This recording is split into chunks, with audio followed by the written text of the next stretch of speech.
Aldous Huxley wrote about the worthlessness of friends who could be turned upon so slight a provocation into persecuting enemies. After a nervous and admittedly rather drunken attempt to instigate a dialogue in what was, in hindsight, the wrong time and place and company to do so, those who truly knew me rather quickly showed their understanding of my attempted communication beyond its poorly delivered hate speech manifesto, and looked to the overall message endeavouring to illustrate the dangers of disallowing opposing points of view. My chosen subject to act as catalyst for said illustration was deliberately one of extreme controversy. Seems as this work I had written was designed to point out the eventually self-defeating nature of suppressing any opposition to a particular religious or political ideology. So, when the room turned angry and on the border of violent, before I had a chance to finish or even come close to finishing a recital of this work, I could easily see why the nerves were touched, the voices rattled, the fists shaking. I could understand the steps that drew closer to the stage as the mob mentality, masquerading as social justice, as it often does in the moment, took over. There were people in this crowd whom I had known for years, who later shunned me on the basis of this one poorly delivered, yet, I will repeat, incompletely demonstrated work of non-fiction.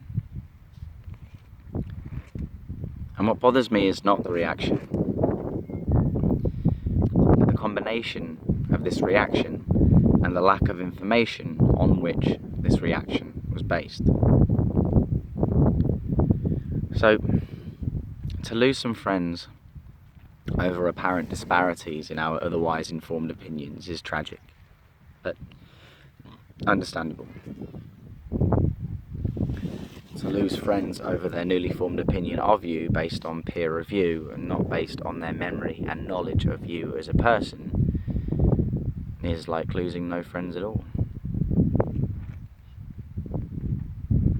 Of course it was badly delivered. The line not so much elegantly walked, so much as staggeringly ballsed up and drawn sideways, but it was exactly that. A poor delivery of a larger point that never got to see the light of day. The controversy surrounding this work is easy. I implore you look deeper. Please try to understand, as this is very important, that the following poem has as much to do with sexuality, gender identity, and the subsequent related communities as it does literally any other political sector ideology. This work is about the people in this world, whomever they may be, that actively seek out socio-political and religious groups who negate any form of questioning or opposition to any view of theirs, so that this refusal to be negated, to be questioned, to be opposed, so that the social ostracization of anybody who does make attempts to do so can be used to their advantage.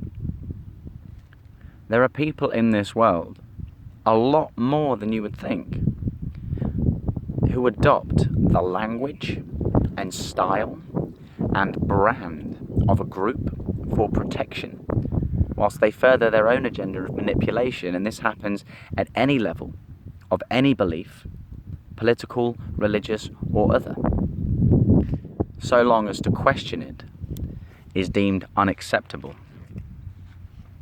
only ever serving to undermine the overall aims of these particular groups. So eventually a discussion will need to be had about the self-affirming nature which is prevalent within these groups if they ever hope to progress in mainstream politics. We are talking here about the development of self-evaluation, awareness and critique, and the evolution of debate as a result. Perhaps it is too early on, specifically in the LGBTQIA+ movement's political history, for such inward chastising. I do acknowledge that a significant proportion of its time and energy given by its members is spent having to defend against longer-standing institutional structures and beliefs, many of which are outdated and bigoted. Perhaps once the movement has more of a firm grounding in stability in the public eye, once it's older, Perhaps then its currently rather necessary self-affirmation as a form of protection in its earlier stages will give way to critique, compromise, and self-reformation. Personally, I think this is the logical next step for any political movement wishing to be taken seriously in the long term. So please keep this in mind during the following performance, and if you do feel insulted, repulsed, or simply and plainly disagree, that is absolutely fine with me, because you will have had this reaction based on context and made an informed opinion, and that is all I ask. This is Tony with an I, and I would love to know what you think.